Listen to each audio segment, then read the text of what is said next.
প্রিয় চাকরি প্রত্যাশী ভাই বোনেরা, গণপ্রজাতন্ত্রী বাংলাদেশ সরকারের অধীনে মহাপরিচালকের কার্যালয় যুব উন্নয়ন অধিদপ্তরে 242 পদে বিশাল একটি চাকরির নিয়োগ বিজ্ঞপ্তি প্রকাশ পেয়েছে।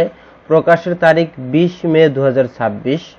এই চাকরিটিতে আবেদন করতে হলে আপনার কি কি শিক্ষাগত যোগ্যতা থাকতে হবে, কত টাকা বেতন পাবেন এবং কিভাবে আবেদন করতে হবে সবকিছু A to Z থাকছে এই ভিডিওতে। তবে তার আগে সকল ধরনের চাকরির নিয়োগ বিজ্ঞপ্তি সবার আগে পেতে আমাদের চ্যানেলটি সাবস্ক্রাইব করুন এবং আমাদের সাথে থাকুন। তো এই চাকরিটিতে মোট একটি পদসংখ্যা রয়েছে। পদের নাম সহকারী উপজেলা যুব উন্নয়ন কর্মকর্তা। পদসংখ্যা 242 জন। বেতন স্কেল ও গ্রেড 12,500 টাকা থেকে শুরু করে 30,230 টাকা পর্যন্ত 11তম গ্রেডে।